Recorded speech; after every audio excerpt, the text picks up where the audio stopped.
Okay, let's get this started. So, hi everyone. Thank you all for joining us. My name is Nili Gaffney, and I'm on the Marketing Solutions team here at LinkedIn. I'm joined today by my colleague Emily Friedman, who will talk about content marketing trends of 2014. Before we get started, I do have a couple housekeeping items. First of all, you are all muted by default.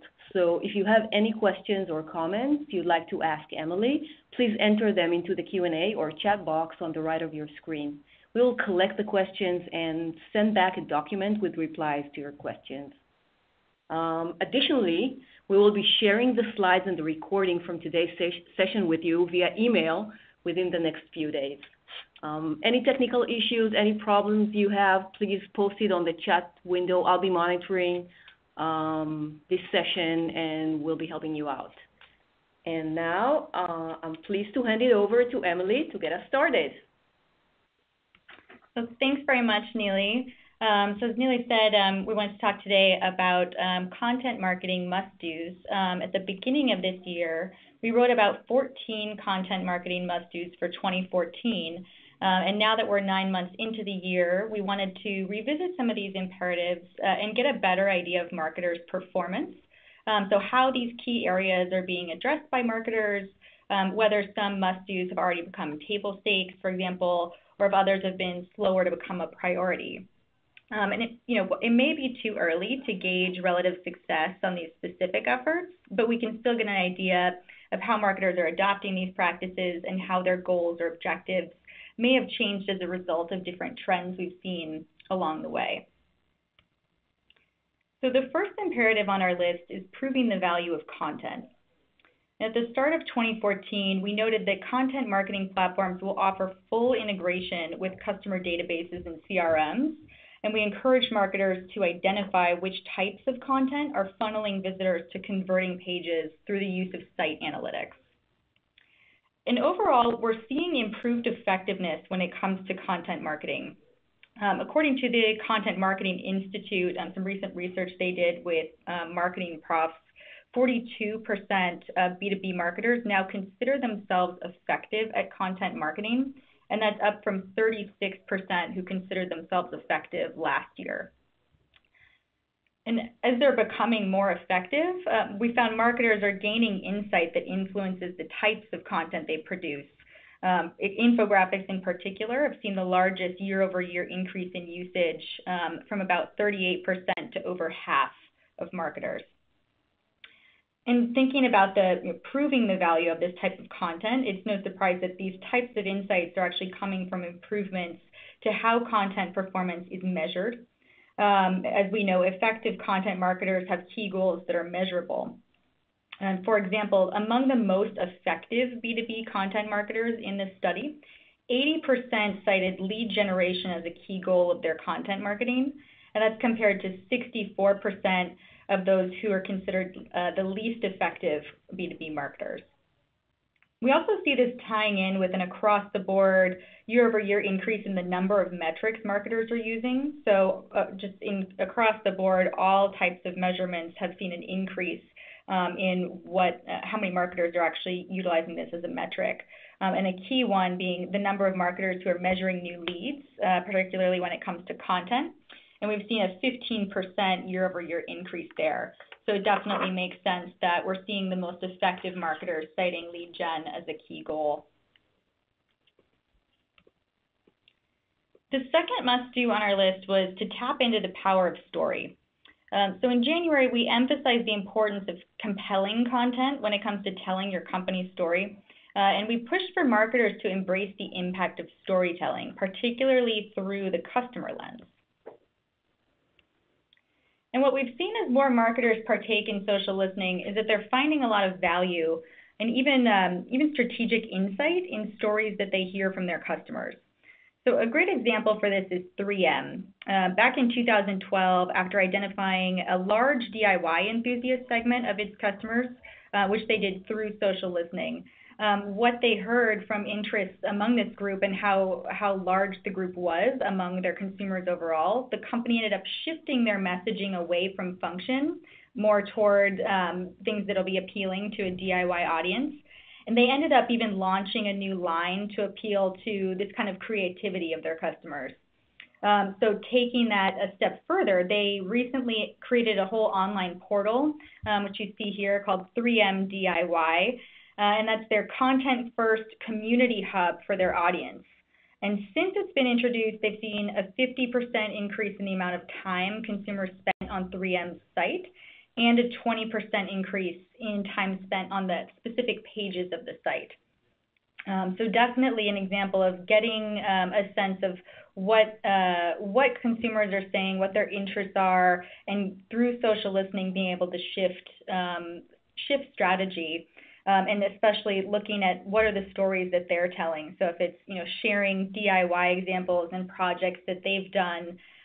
We see that in other examples. A couple recent ones that come to mind are Amex has their open forum for small business owners to share their experiences and knowledge, and through that, Amex is able to get a lot of insight into who their customers are.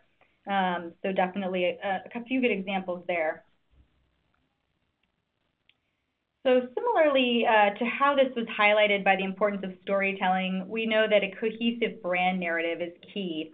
In January, we noted that it was a critical year for marketers to break down silos in their organizations in order to build an integrated approach to reaching their audience with this kind of cohesive narrative. So a lot of what's required there is integrating things like their lead generation efforts with content marketing campaigns. It may be too soon to see a definitive outcome from marketers' improved integration of their efforts already this year, but it definitely remains clear that there's an important work in progress. When it comes to integrating data in particular, which we know is an important aspect of keeping lead gen and content marketing aligned, 89% of marketers agree that it's important for them to see marketing data from all of their disparate sources in a single dashboard. 66% even say they would consume more marketing data if they could see it all in one place. But despite the aligned vision that they have, only 19% of marketers report that they can actually see all their marketing data in a single dashboard. So this sort of piece of the problem highlights the opportunity for marketers to build a better and generally more data-driven approach to integrating their efforts.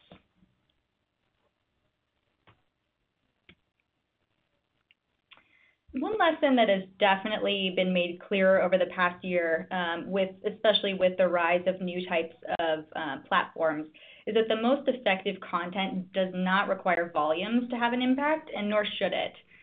So with this in mind, we suggested that marketers start testing short-form content early in 2014, particularly using it as a lead-in for branded content to aim for conversion. So as marketers continue to experiment with new ways of driving toward conversions through this short-form content, we know consumers are not slowing down on creating their own. So in every minute of the day, Pinterest users pin about 3,500 images, Vine users share over 8,000 videos, and Instagram users post 216,000 new photos. So that's in every minute of the day, and I'm sure since I pulled this data, it's actually increased. So these numbers definitely become even more interesting when we see how influential user-generated content is later on in the deck, and using these types of mediums to experiment with short-form content. So one quick example that I liked, it's actually from a year ago, was General Electric posted a Vine. It was very simple. I'll pull it up actually. It says innovation starts at the drawing board. So it's just a time-lapse video of the company's logo getting hand-drawn, and it's highlighting this simple theme of innovation that's able to then be connected with their brand in a very digestible and entertaining way.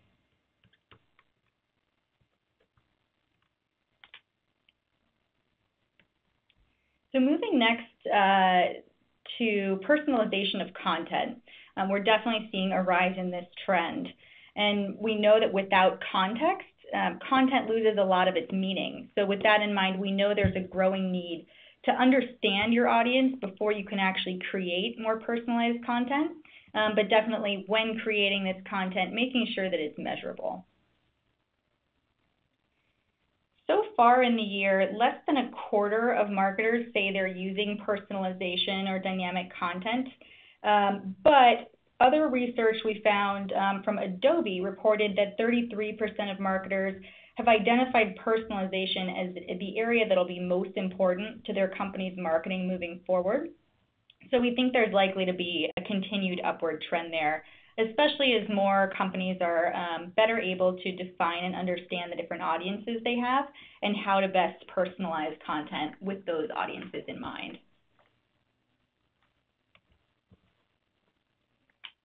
And one other thought on that, actually, we've seen recently in some other data, 72% of marketers citing too much content as a challenge that they have to differentiate themselves and stand out from the crowd. So that's just another reason going toward finding ways to adopt personalization in content marketing strategy. So with the new wave of capabilities that we've seen that offer marketers more real-time insights on their efforts, there are inherently a number of challenges that come with successful adoption of these capabilities. So whether it's integrating a new analytics platform or improving audience insights so marketers can better target content, we heavily stress the importance of cross-departmental buy-in at the beginning of the year when it comes to this imperative. And it does look like so far a lot of marketers are taking note. As expected, we know that adoption of new measurement tools has increased across the board, and there's more backing from leadership that we think is contributing to this adoption. We're also seeing budget increases for nearly half of marketers, and a lot of that going toward different measurement capabilities. Again, particularly citing an increased demand from leadership teams for more frequent reporting of marketing metrics. So CEOs taking a greater interest in getting this kind of information more regularly, not necessarily the quarterly reports of the past. So budget increases are likely to be supporting measurement efforts. We even saw 30% in one study who said they've increased their budgetary commitment to web analytics and mobile measurement specifically in 2014.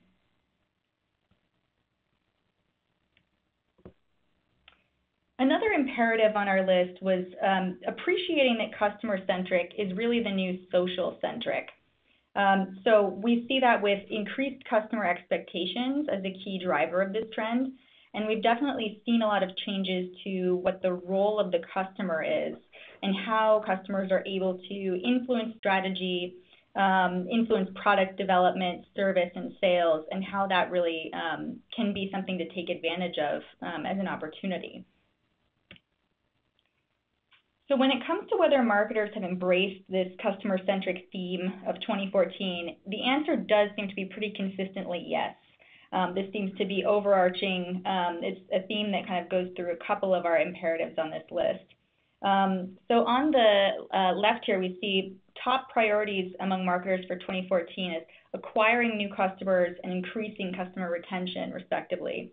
So it may be very safe to say it's the year of the customer. And beyond the acquisition and retention goals, we also see that marketers are increasingly seeing the value of customer insight when it comes to informing their strategy. So not even just informing their content, like we talked about in some other imperatives, but even, again, with product development and strategy in general, a lot of customer influence. So an example we have there is from Forrester recently, and they described how the Clorox company had used social listening and recursive analysis in the winter to determine where flu outbreaks were occurring. And they ended up being able to continuously adapt their cleaning products and regional campaigns, so including content marketing. And the company then attributed improved sales of their products that they were analyzing this data for, and a 17% increase in quarterly earnings. So there's definitely a lot of opportunity to find insight in how you can improve strategy on a lot of fronts when it comes to listening to what customers are saying. So our next imperative reminds us sometimes companies even forget to look internally when it comes to content. And if anyone knows your business, it's your employees, or it should be. So we encouraged marketers to get the most out of their in-house expertise this year by inspiring employees to both contribute and be excited about the content that they're putting out. So this is something that requires getting everyone from the top down to buy into this culture of content, so to speak. So it's about not only getting them excited, but actually trying to get them involved in these content marketing efforts. And we know this encouragement is actually valuable. It's not just creating a better culture internally. We've seen this recent research from Social Chorus that shows that your employees can actually reach an audience 10 times larger than what your brand is reaching. In fact, Dell recently found only an 8% overlap between their company's Twitter followers and those of its employees. So definitely a big opportunity there, especially if you're adding in the fact that content shared by employees receives 8 times the engagement of content on branded channels. So that, it's no surprise why companies like Dell are then tapping into the power of their own internal network. And this is something other marketers can easily do with their own internal teams as well.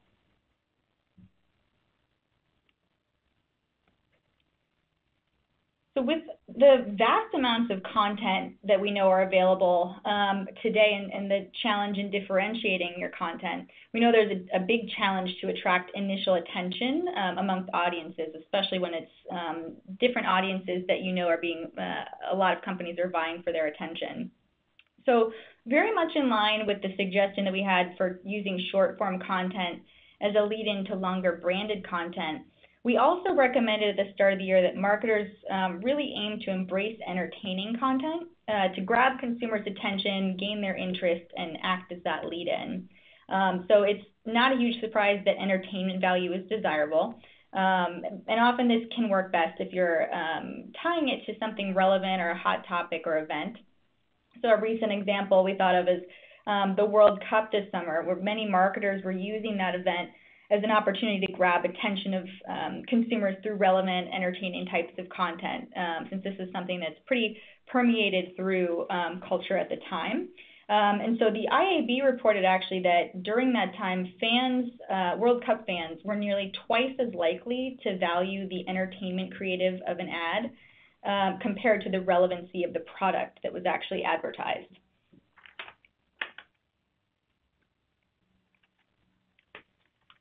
So along the recurring theme that we have of making marketing efforts more targeted and consequently more measurable, we also observed a trend of increasingly personalized content for attendees at in-person events. So by knowing the needs of the participants that marketers have at these kinds of events, they can easily target their efforts towards specific goals and have a better time measuring the value of these engagements based on what they know their goals were up front. Currently, we know more than half of marketers are using CRM solutions that can track in-person interactions. And this year, almost a third of marketers will invest in these types of CRM solutions so they can track these types of interactions. But we know from earlier slides, data integration is definitely still a big challenge for a lot of marketers, and getting that cross-departmental buy-in, having that integration go across different teams. And there are a lot of organizational silos, again, that can contribute to that. So what it's preventing is that holistic understanding of event audiences and what their potential needs might be.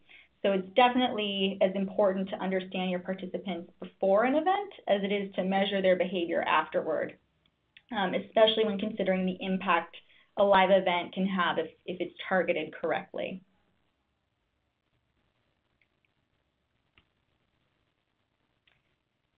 With regard to our next imperative, becoming a social business, we had a quote in our original post that we think sums it up pretty well. So Forbes social media influencer Pam Moore said, "Becoming a social business is a journey, not a destination," which I think applies to a lot of things, but definitely in this case, with all the different aspects we know are need to be adopted and learned. So with this in mind, we implored marketers to complete their social media worksheet, basically identifying areas of opportunity But first and foremost, making sure they know their audience's goals and their audience's preferred channels, because that's just the place that makes sense to start. And we found that many marketers are actually still challenged by finding their target audience online. So 3 in 4 marketing executives admit that this is a major or moderate challenge to them in 2014.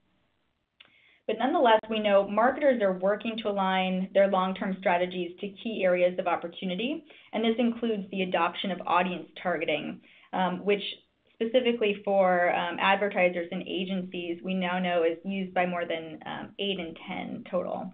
So it's becoming a more adopted practice, but having more specific and refined targeting to really better understand your audience is a definite key for becoming a social business.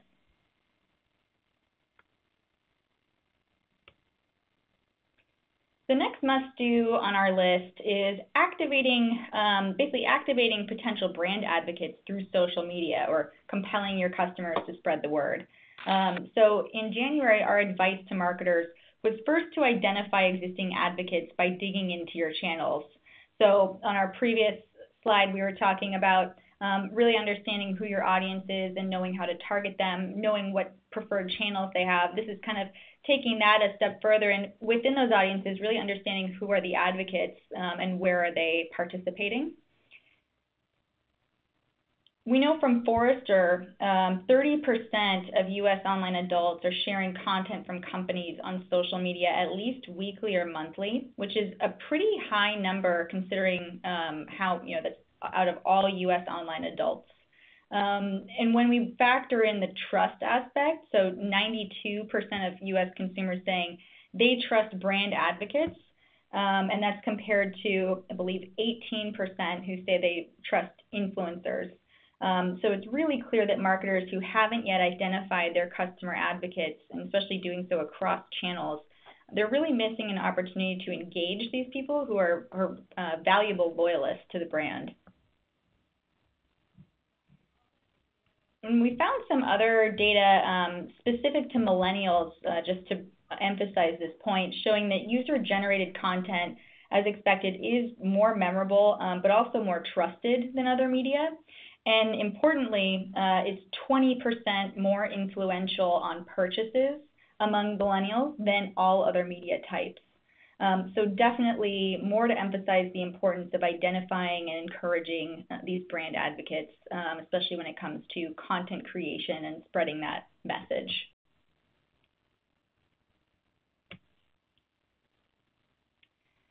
So the idea that video will play an increasingly important role in content marketing isn't anything new. I don't think it's new to 2014, but the increases that we've been seeing in mobile, make this important enough to make this our next imperative. And getting ahead of this trend, what we encouraged marketers to do was experiment with both long and short form videos in order to increase their brand awareness. And we know a lot of the short form content that's being created is through video. There are different types that are becoming more popular, but definitely with mobile viewing, it's becoming something to definitely align your content strategy with. We've seen in terms of spend that as consumers' mobile use continues to climb, it also goes hand in hand with the percent of digital video ad dollars that we see going toward mobile. We see for this year, total digital video ad spend on mobile is set to increase by 119%. But it's interesting that still as a percentage of total media ad spending, digital video ad spending on mobile is still second to desktop.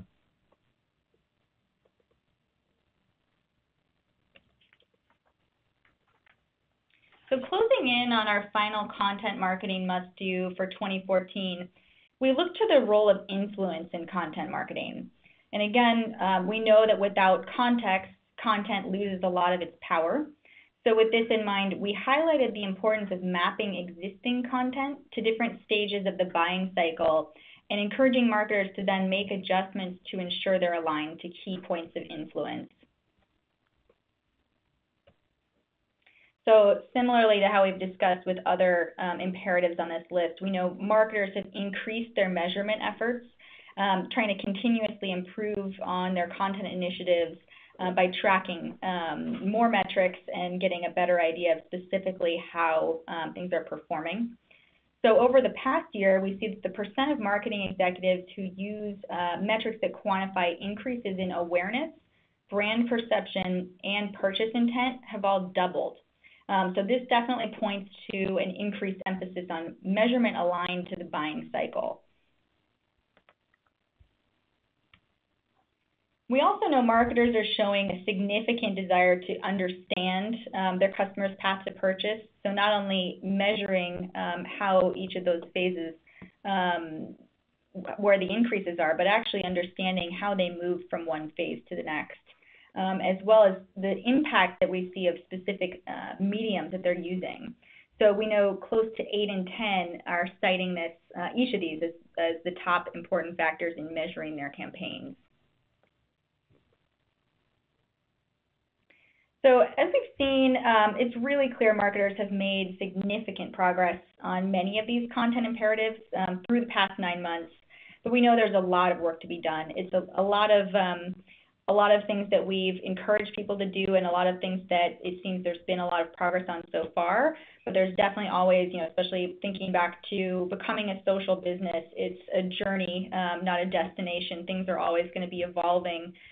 So we definitely hope this kind of view has inspired you to take a constructive look at the progress you may have had and assess areas of opportunity and kind of prioritizing those in line with what trends we're seeing and keep those in focus for the remainder of 2014. So I'll do a quick recap of the imperatives on our list. First and foremost, I think improving the value of content. We started it off with that one, and it's definitely a theme that permeates several other of these imperatives. Secondly, imploring marketers to tap into the power of story. We emphasized a lot of the customer lens when it comes to the power of storytelling, and especially kind of bringing in some of the other lessons of using insights to better use your employee or your customer's voice. So one of the ways of improving the way that they're learning about this, number 3, we encourage integrating lead generation and content marketing campaigns. So again, having that integration to improve the way you can look at data afterward. Fourth, recognizing that small is beautiful. So content that is short form is particularly useful for leading into other content or trying to do conversions after that type of content, similarly with entertaining content.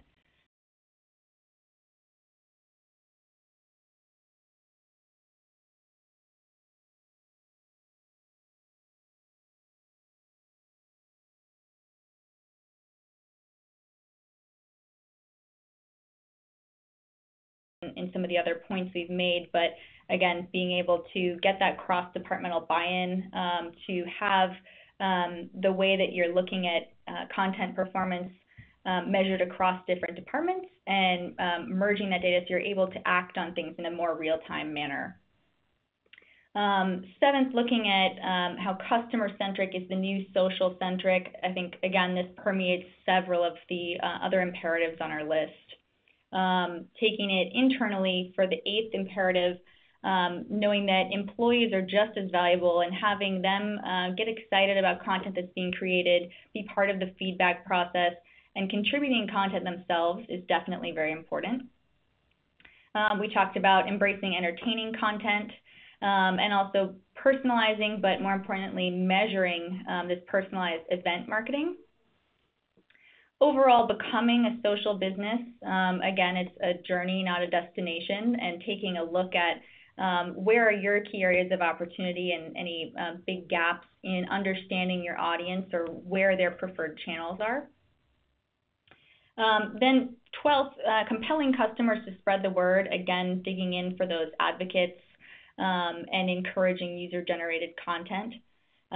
Particularly when we look at number 13, the importance of video in the mobile world. A lot of times user-generated content will be in video, but again, optimizing a lot of your tactics and types of short-form content in particular to mobile being a dominant place that people are reading content. And finally, just generally understanding the role that influence plays when it comes to content marketing. Context is big for this one, but also, again, understanding the buying cycle and how different points across that process, where your audiences are being influenced. So with that, I'll hand it back over to Neely for any final details. Otherwise, please feel free to visit our site for the full deck. And again, we'll be following up on questions that are sent through the WebEx.